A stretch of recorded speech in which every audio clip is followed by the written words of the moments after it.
Good morning, good afternoon, good evening. Whatever part of the world you're in, this is the Issachar Report and you are listening to Lance Jones. And today I have with me a great friend of mine, good friend of mine, who operates in the prophetic. She's an intercessor and she's coming to share. But before we move on, for those of you who don't know what the Issachar Report is, it's a ministry that the Lord birthed inside of me, where the sons of Issachar were able to discern and understand the seasons and the times that we are living in, or what they lived in rather. And today the Lord has raised up some sons and daughters of Issachar who are able to discern the seasons and times, the prophetic, and understand intercessory ministry. And I believe that in this unprecedented times that we're living in, we need to hear the voices of the prophets. We need to hear the voices of those who have been praying and hearing from God on our behalf. And today I'm so excited that we're going to be listening to a woman of God who I hold in high esteem, who's coming to bring to us her revelations about what the Lord is doing. I want you to receive no other than Carleen Bennett. So Carleen, please, before we move on, just give us a brief introduction about who you are, and you know how the Lord operates with you and how you minister in Jesus' name. Well, good afternoon, everybody. Some of you know me as Minister Carleen. Some of you know me as Carleen. I'm Minister of the Gospel, a school governor, foster carer, wife, mother, carer. So I wear many hats. And I also operate in the deliverance ministry, which I have done for many years. Having lived my life fighting spiritual warfare, I found that that is the route the Lord took me down, and that is one of my main dominions. As Pastor Lance said, I operate in the prophetic. Although many of us, when people tell us this, we say, no, don't put that on me. But it is what it is. And a lot of time I speak to people and they keep coming back to me and saying, oh, you said this, you said that. I have no recollection of what I said because I speak to so many people. But it's evident that the prophetic ministry is part of my calling, and the word of knowledge. And as I said, this deliverance ministry. And I'm just glad to have this platform today to be able to share with you. Excellent. Mr. Carleen, I'm going to let you into a little secret. From the very first time I met you as a Christian, and I understood spiritual things, or began to understand spiritual things, you had this aura about you, and still have this aura about you, that when I used to go close to you, I used to always get nervous, and I don't know why, but I was just nervous. And a part of me kept thinking, she's discerning me, she's understanding me, it's like she's reading me. And, you know, you just carry this aura where you are very discerning, and, you know, it's almost that people can't fool you with their lies or their rubbish. You just see right through it. And that's what I love about you. You have this discerning prophetic aura that if people don't understand spiritual things, they may not understand what I'm saying. But believe me, I was in awe of you, and I always used to get worried and nervous when I used to come near you, thinking, God, she's going to read me, she's going to pick this up, she's going to discern this, and it used to make me nervous. So I know that that God has gifted you spiritual. I know that without a doubt. And you know, the Lord been speaking to me and telling me to call you, and I haven't called you, and you know, nothing before its time. But what I want to do, I want to touch on some of the topics that are quite relevant to today. But I believe that the church has missed an opportunity to understand what the Lord is doing in this season. So with regards to yourself, what would you say happened with the church in 2020? How do you see the church or view the church? And I'm going to say that to help you understand what I'm saying, is that a lot of people were saying 2020, the year of vision, but it definitely turned out not to be the year of vision. What would you say? I would say, as you rightly said, on the 1st of January, we were told that, and many preachers declared it the year of 2020 vision. But I believe that the church missed it. When David's family was kidnapped by Ziklag, he had to go after the enemy to get them back, and God told him to pursue and overtake and to recover all. And one of the first messages that I remember being preached after lockdown was by your very self. Wow. Where you preached this message and you said an enemy have done this because somebody left the back door open. Jeez, wow. Now that message resonated with me, and I was like, yeah, somebody left the back door open. Minister Carleen, can I pause you there? Can I pause you there? Do you still believe that the back door is left open? Absolutely. Wow. I believe that the back door was left open, and I'm going to tell you why. Yeah. All I heard people saying since then is that we didn't know that this virus was coming. We didn't know it was happening. We didn't know. And I was thinking, well, the prophets saw it coming. The prophets knew, they saw the virus. I was listening to prophets 3 years ago talking about this. And in 2019, there was a prophet called Shamp. I'll come back to his name, but he saw it and he thought it was a computer virus. What? He thought it was a computer virus, and he described it as wiping out and affecting computers all over the world because he didn't get the full understanding. So when my brother called me in January, my brother is not a prophet, he's a man of God. And he likes to do studies and he likes to do his own research. He called me in January and he said to me, you need to get some boxes and you need to start stocking up some non-perishable supplies and torches and certain medications to build your immune system because something is coming and it's going to be big. And I was like, yeah. So I said, are you sure about this? He said, have you not been watching the news and see what's going on in Wuhan? And I said, well, I have seen what's going on in Wuhan, but I'm taking much notice of it. He said, you need to keep your eye on that news. So I said, okay, fine, I will. So we did. We did. And by the time all the supermarkets were empty, we'd already stocked up. Wow. We were already stocked up and ready to go. And then I started to do my own research. And sure enough, I started to have my own concerns. Then one of my church sisters rang me and said, Carleen, I had some dreams and visions. This is even before February, it must be January, this is happening. And she said, I dreamt that we were all stocking up stocks, foods, non-perishable items. She said, something is coming, and I have a feeling it's a snowstorm because I didn't get the full revelation in my dream, but something is coming. And I'm telling people to stock up. And I said, oh, it's funny you should say that because my brother said the same thing. So I started warning everybody that would listen. But of course, people are telling me, oh, don't be silly. It's not going to come to that. It's not going to come to that. You're watching too much conspiracy theory. So I strongly believe that the church fell asleep and was not able to sound the alarm like David wasn't able to sound the alarm because they were not being discerning. The church became too preoccupied following their own agenda, their preconceived entertainment, they're organising their conferences, their new moon feast, they were appointed, whatever they were used to. That sounds like Isaiah chapter 1. Isaiah chapter 1. Yeah. Isaiah chapter 1. They missed Isaiah chapter 1 while this shift was taking place right under their very noses. And they missed it. The prophets were warning. The prophets were saying. The prophets were warning. Mr. Carleen, can I stop you right there? The reason why I want to stop you, based on what you're saying, you believe that the prophets actually got the warning, but weren't able to interpret it how it should have been interpreted. Is that the best way to describe what you're saying? Some of them weren't able to interpret it, but some of them were. But who were we listening to, Pastor Mark? We're not listening to the right prophet. I ended up, and I'm going to get onto this, I ended up turning to American prophet to find people that were on the same page.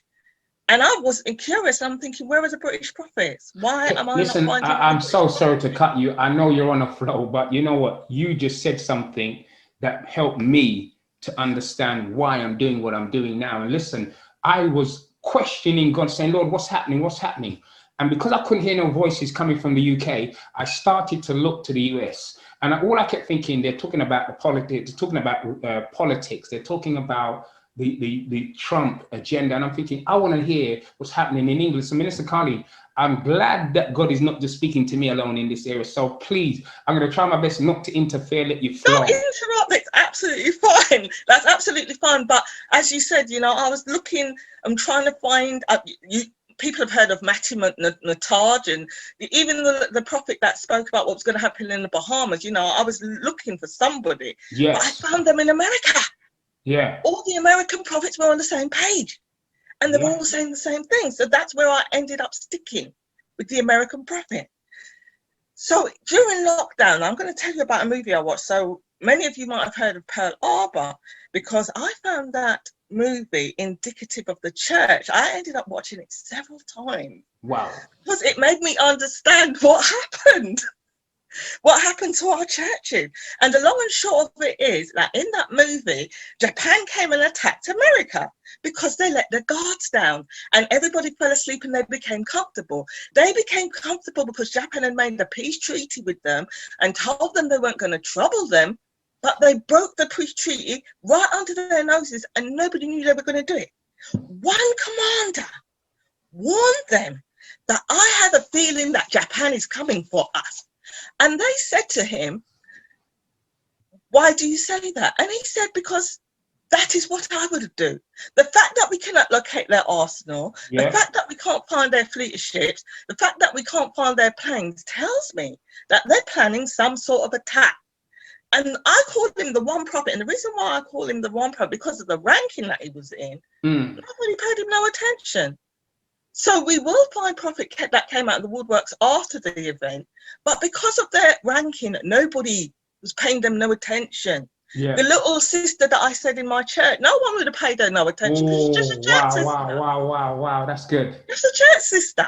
Yeah, so she good. told the people, and the people who listened to her went and got themselves ready. Like, you know, we have 10 versions that were wise, and 5 were wise and 5 were foolish. And that's what I found during the whole of lockdown. 5 were wise and 5 were foolish. So in Pearl Harbor, because this one prophet who had a voice but didn't have the ranking gave the word, they didn't listen to him. And subsequently, America was unexpectedly attacked by Japan. Wow. So is this the prequel to the New World Order? This is my next point I want to, the One World Order. So what is going on now, I believe, is a prequel to the One World Order. Now, let me tell you something. This isn't something that I can talk to people about because they just shut me down, yeah? Nobody wants to talk about it because it's too real. And it's not nice. They don't want to talk about it. They don't want to face it. And they're hoping they don't have to live through it, right? Everybody's talking about the rapture. The rapture's going to come and take us before whatever happens. They need to study their Bible. Wow, and I'm telling I like that. You know, yeah, I'm telling you this because I got a revelation not too long ago, very, very recently. And I said, Lord have mercy, they've been teaching us the wrong thing all these years. And because we just keep taking what people tell us and don't go and do our own research, we've just gobbled it all up. And now I'm questioning, is the rapture actually going to happen? Jeez, you're the third person said it to me within the space of a month. Is that right? Third person. I'm now questioning, Pastor Lance, is the rapture going to take, are we going to get caught up before the madness? Now, I'm not so sure, but I've got some Bible studying to do before I will start with that one. But now I realize that, hold on a minute, now it makes sense why some of the things they said did not line up with scripture, or why it didn't make sense to me. That just did not make no sense to me. Now I'm understanding why. So I believe that this is now the prequel to the One World Order. And we need to keep our eyes open on the World Economic Forum. Yes, and if you don't know about it, go look it up. Because they've been planning this takeover for years. And even though they weren't sure how they were going to execute it, they used the virus as their platform. The virus gave them their platform to bring many countries into alignment for one world control and turning us all into communists. Yep, agreed. Agreed. We're all turning into communist country and we're just sitting here making ourselves comfortable with whatever we're being told and whatever they're saying to us. They're not even hiding it because you can find everything about them on their website. And Barry Smith, the Australian evangelist, he wrote books about this over 20 years ago. Yes, true. Didn't he? Yeah. The Bible in Luke chapter 21 says, and when these things begin to pass, then look up and lift up your heads, for your redemption is drawing nigh. So going back to the story of Pearl Harbor, After the attack, they went back to Japanese leader. This is the Japanese army. They went back to their leader celebrating, saying, oh, yes, we did it. We attacked them. We took up most of their arsenal. They don't have nothing left to fight us with. The leader said, I don't think we should be celebrating so swiftly, because what I fear is that all we have done is woken up a sleeping giant. And I'm hoping that that is what is happening. But I heard somebody say, when I say waking up a sleeping giant, all those Christians that were sleeping got woken up. We all woke up in March. But the problem that I'm finding now is we're trying to find ways to work around. Carleen, you are spot on. You are spot on. You know, I'm not no expert on this, but I've been posting on Facebook. Can you sense the silence? Everybody's now conforming to the pattern of this world. They're just getting comfortable. It's disgusting. Anyway, let you continue. No, yeah, that's what's happening. They're conforming to what is being thrown at us, what we've been told to do, and they're trying to work around the problem. The sleeping giant was supposed to wake up, and we had prayer meetings like we ain't never had prayer meetings from March onwards, didn't we? We were praying, 24-hour prayer. Everybody had their praying slot. We were all praying. But then everybody started to get comfortable again with the new timetable and the new plan and the new rollout and the new media, learning how to use, from years and years, we've been telling them, you know, you can use social media for this, that, and ever. Now they've been forced to do it. They're finding ways around. They're even having conferences on social media, making themselves comfortable and going back to sleep.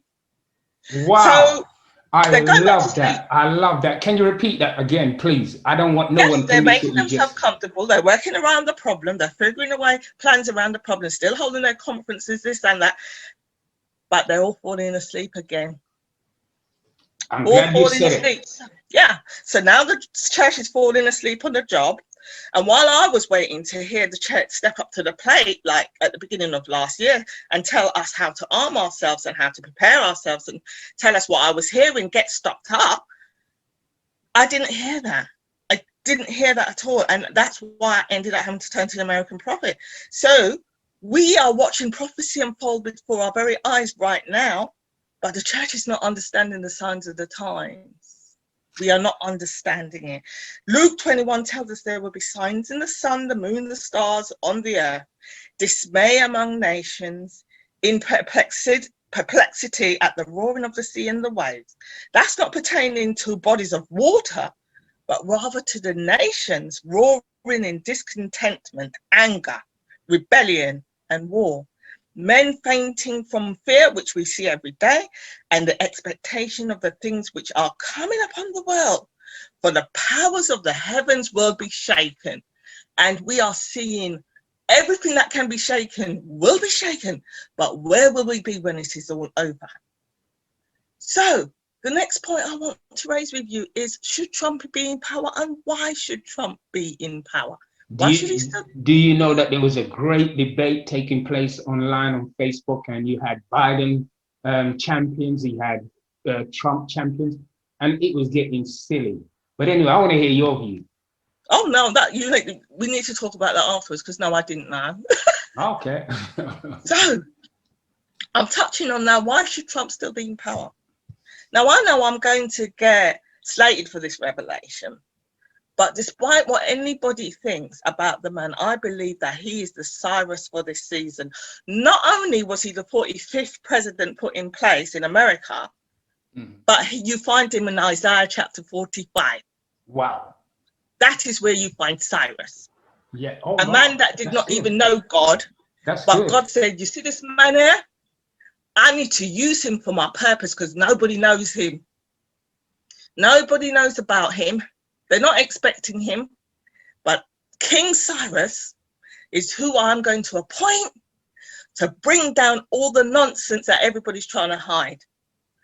Isaiah chapter 45 tells you about Donald Trump, tells you about King Cyrus. That is where you will find him. So whatever we want to think about this man, he's holding back the hand of the enemy right now, which is why so many countries were in cohorts to have him taken down. That is why they wanted him out. because I believe his work is not finished yet. And because he understands what was going on and he's going against them, he's not in with them, he's going against them. That is why they all ganged up on him and decided they wanted him out. That's why they tried to impeach him a second time so he could not run for power anymore. But I know that there is a God, because that was prophecy again that unfolded right before my very eyes. Wow, share that with you. Share that with us. Well, they said that they silenced him, and the prophecy says that Trump has not finished. He needs to do a second term. If the impeachment went ahead and they impeached him a second time, he wouldn't be allowed to run a second term. But one way or the other, God is going to put him back in power. Wow. And if they had won that, that would not happen, which is what they were trying to do, to make sure he never runs for presidency again. But God is up to something, and God needs him back in that place. So it's not over yet. It's not, and as crazy as he might have seemed, he put prayers back into universities, into schools. As soon as he got into power, prayers went back into schools, universities, and colleges. He fulfilled the prophecy by recognizing Jerusalem as the capital of Israel. Yep, great. 2017.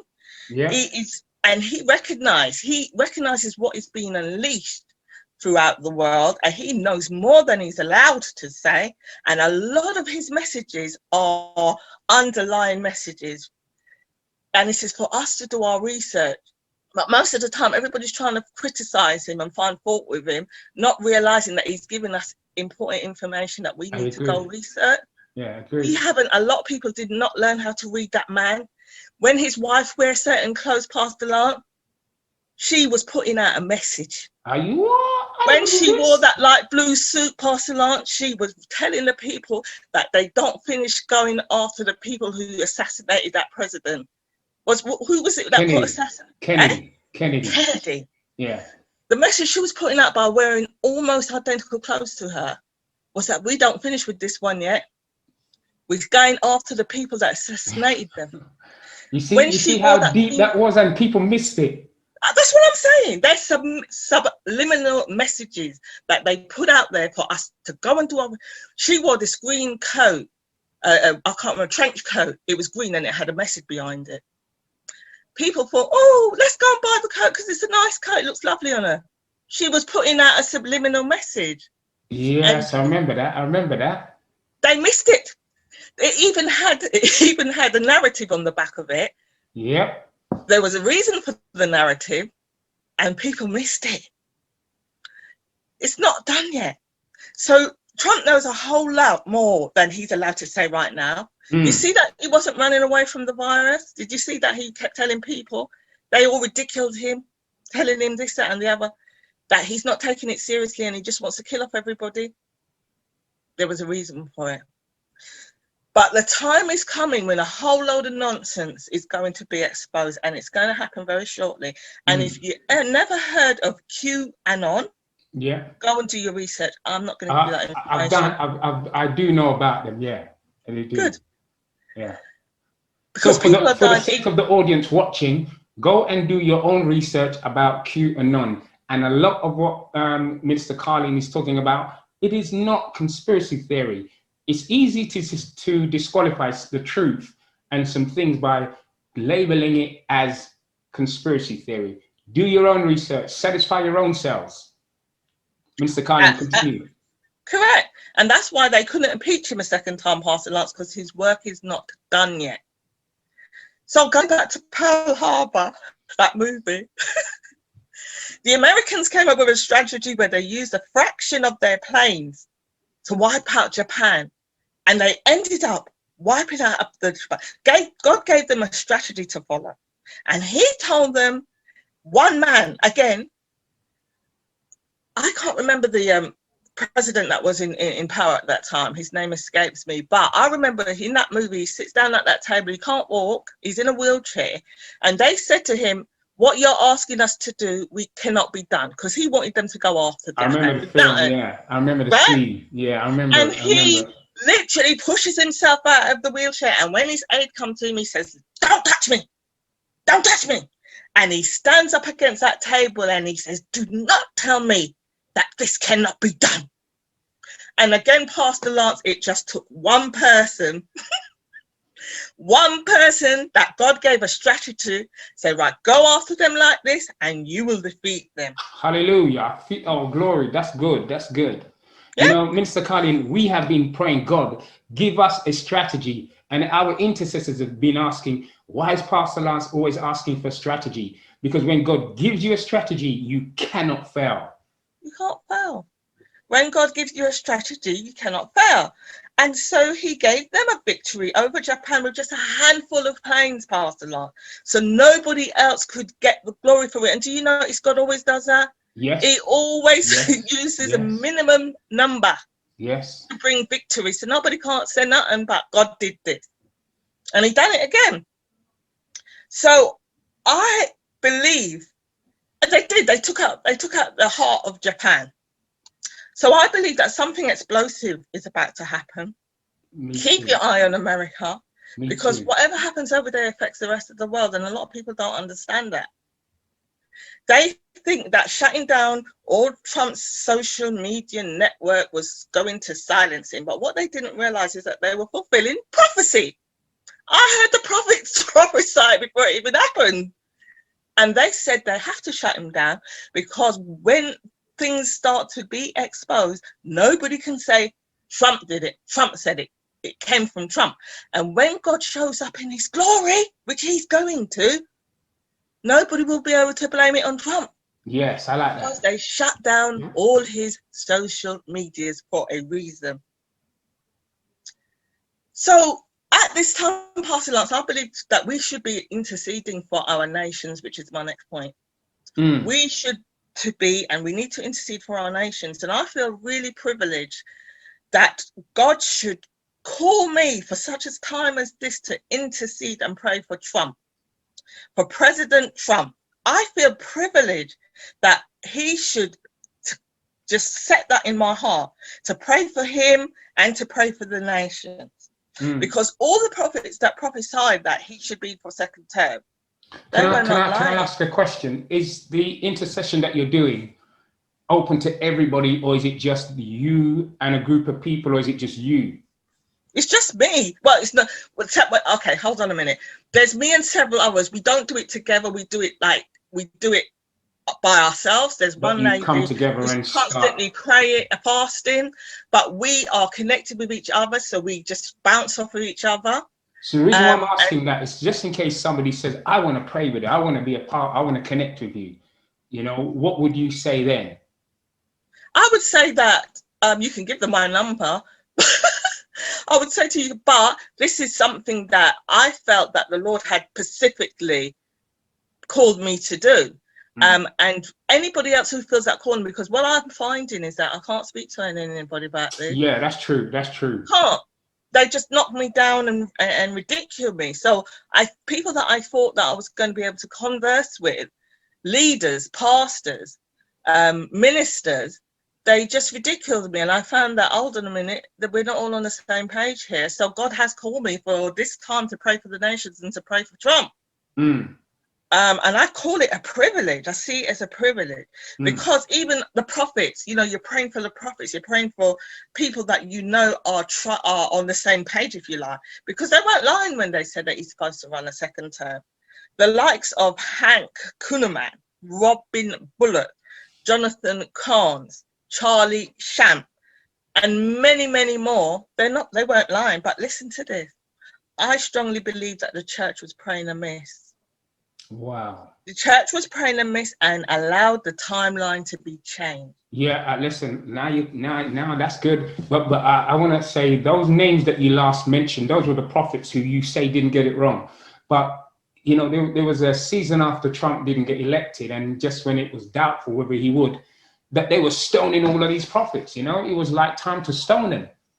Yeah, a lot of them went and apologized, and I heard a few prophets get up and say, "For you apologizing prophet, you prophets that are apologizing, watch what's going to happen."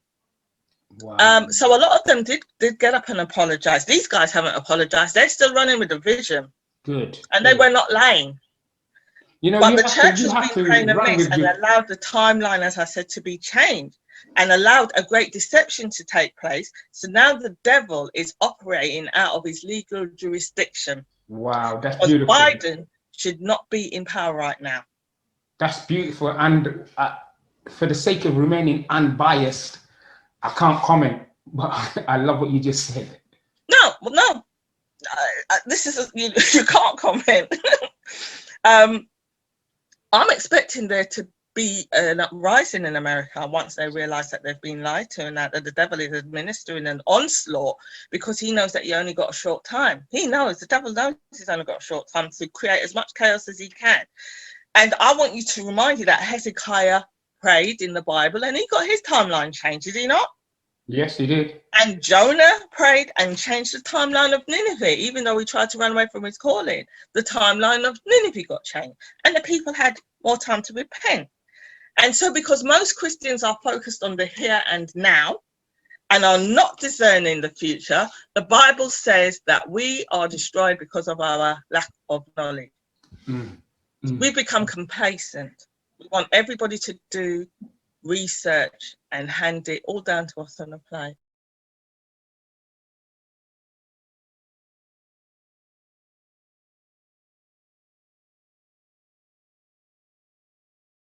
I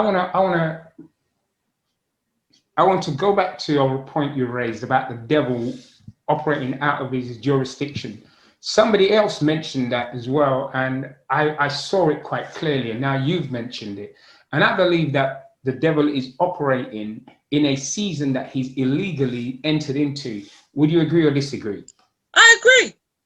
I wholeheartedly agree. The devil is operating in a season that he has been able to enter in. And the sad thing about it, Pastor Lance, the sad thing about it is that the Christians put in there.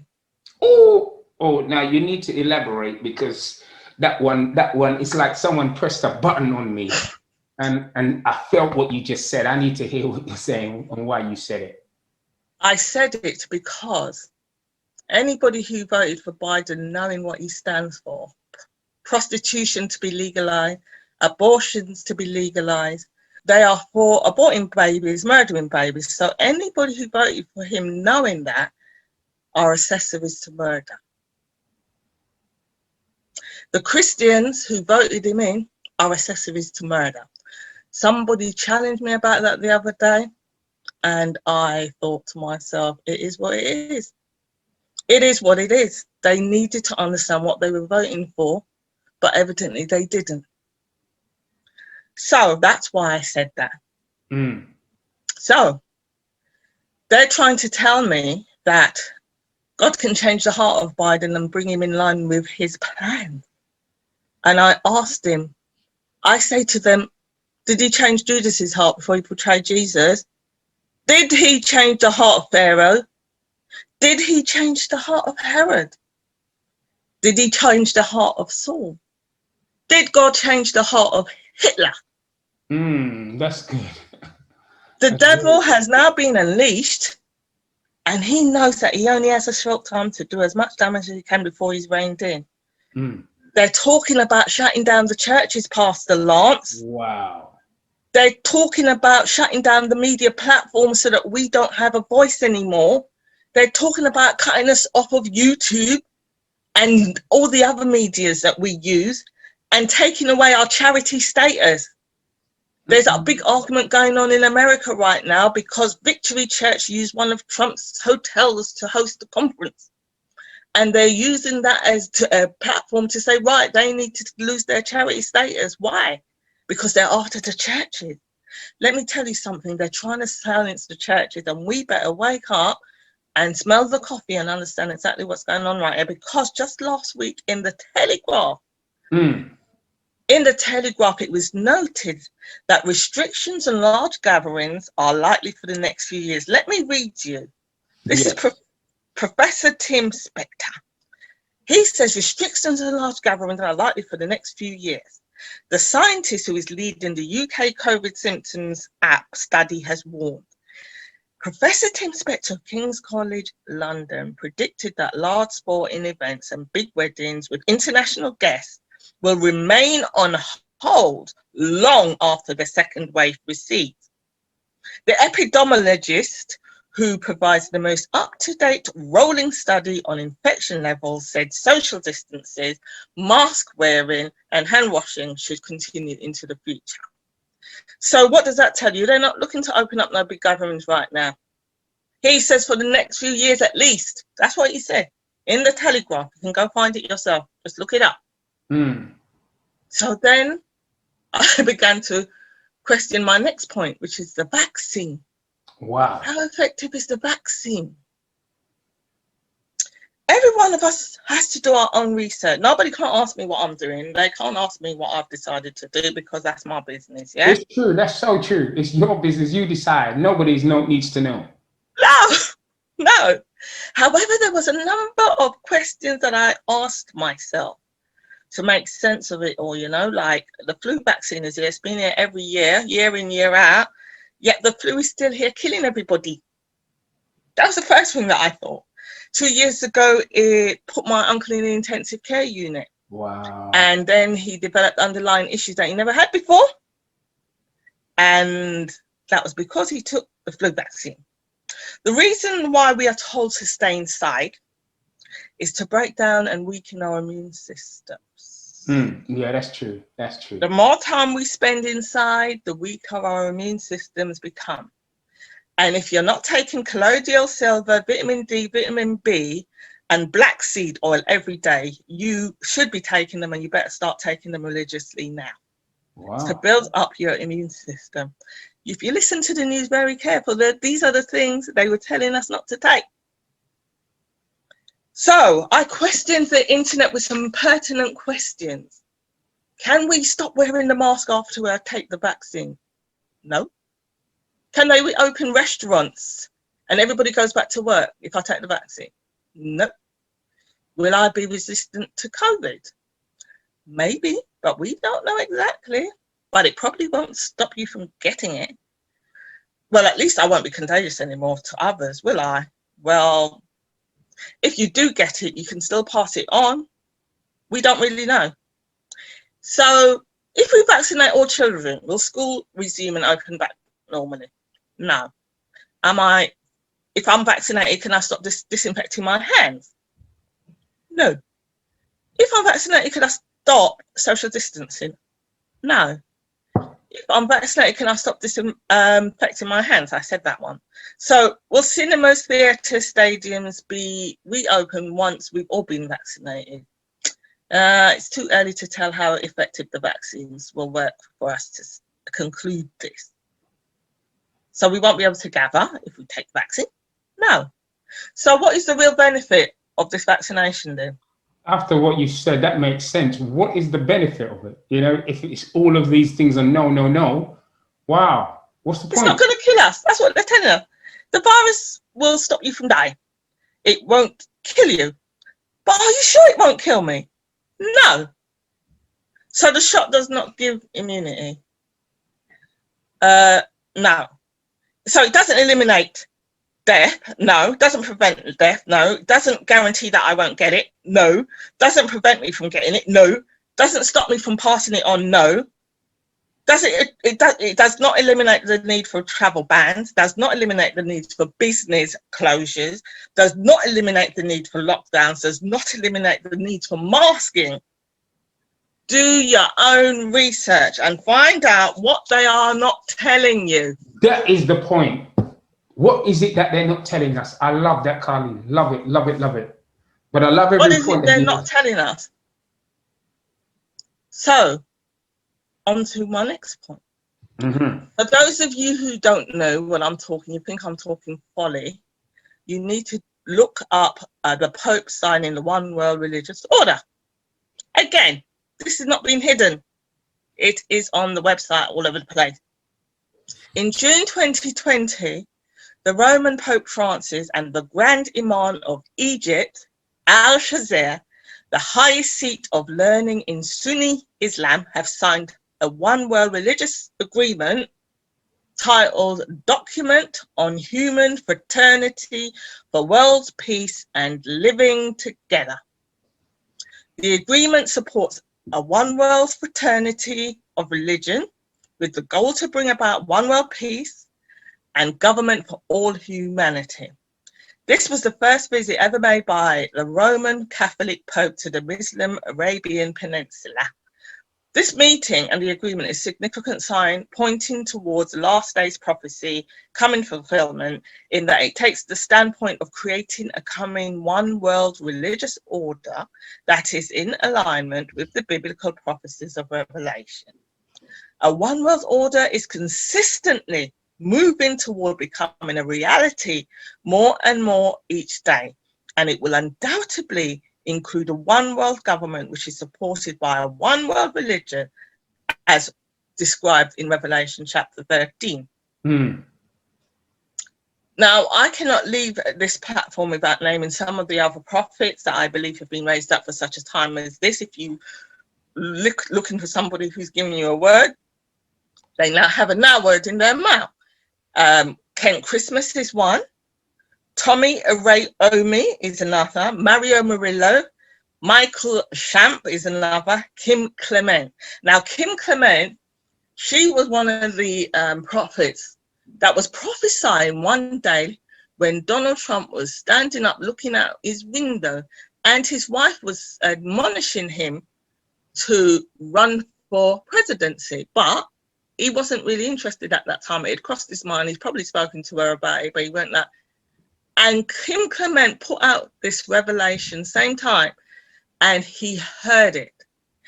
I see a man standing at the window, looking through the window, wondering if he should run for presidency, and his wife is admonishing him to run for presidency, and you are that man. Wow. She gave the prophecy, he heard it, and that's how he started running for presidency, okay? There are prophets out there that are speaking a now word, and it's up to you if you want to go find them. I've given you the name of some of them, and that's what I call literally a handful of them, because if you would, there's loads more out there, but you would just pick and choose who you want to stick with. It's up to you. So the only leaders I want to be listening to, Pastor Lance, is the ones that can tell me how to prepare myself for what is coming, and how to pray, and how to pursue, and how to overtake and recover all.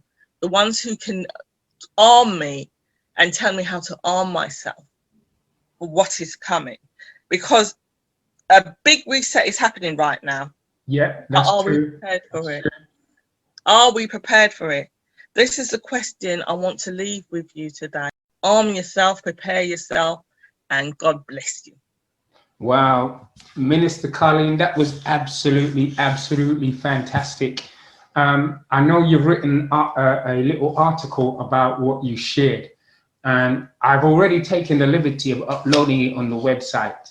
I hope you don't mind, yeah? No. But those of you who want to read what was shared on this video, you'll be able to go to the website www.glorytabernacle.org.uk/Issachar report, where you'll be able to read the whole transcript of Minister Carleen's video interview. I have been blessed. There's so much meat out of this. You know, there was some stuff that I didn't know, and I like to believe that I was up to speed with a lot of things, but you know, it was a great insight, and it shows that God is still speaking to his people and hasn't completed the work that he has begun. And I know that the Bible says that he who began a good work in you, he is faithful to complete it. So whatever the Lord is doing with Donald Trump, let him do it and do it well. And I believe that God is going to raise up some more voices of intercessors and prayer warriors and prophets, so that they will show us what the Lord is saying. And in the same manner how Minister Carleen, she was looking for the prophetic voice in the UK and couldn't find it and had to go to the United States, it's exactly the same thing that I did and was doing. But now I'm looking for those UK prophets, those UK intercessors, so we can hear what the Lord is saying and what the Spirit of the Lord is saying to the church. And today I was really blessed. And I know that God spoke through Minister Carleen, and I want you, if you can, just to share this video and let other people know what the Lord is doing in this season. Minister Carleen, I say this with the utmost respect. Today was fantastic. It was great revelation. And, you know, I'm going to be bold as to say, I have to make sure that I keep my ear as close as I can to you, because the Lord has put a word in your spirit, a word in your mouth. And it's important that we understand the seasons and times. And sometimes God doesn't always share everything with one person. He shares it with a group of people. And what I'm trying to do is gather a catalogue of intercessors, build up a tapestry of intercessors and prophets, so that we can understand what the Lord is saying. Because I believe that there is a voice in the United Kingdom. And you mentioned the name of Tommy Arayomi. And for months, I've been trying to get hold of him, Minister Carleen, and it's been a painful experience. He just doesn't respond. And I'm saying that publicly, so that if he does get wind of this video, that he'll contact me in Jesus' name. But Minister Carleen, you have been fantastic. Before we go, I want to ask you one last question. What would you say to the church and to the non-believer in this season? What word of encouragement would you give them in this season? Pray, pray, and pray again. Don't stop praying. Do your research. Intercede for yourself, intercede for the nation, intercede for your family.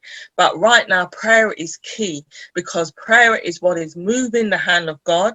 Prayer will change a nation. Prayer will bring those that are not saved to repentance. And it's all through prayer. Well, there you have it. Pray, pray, pray. And when you finish praying, pray, and pray again. Ladies and gentlemen, you have been watching the Issachar Report. My name is Pastor Lance Jones, and you've been listening to Minister Carleen Bennett. We hope that you were blessed and hope that you'll tune in next time. God bless you. Thank you, Pastor Lance, for having me. It's a pleasure. God bless you. Bless you.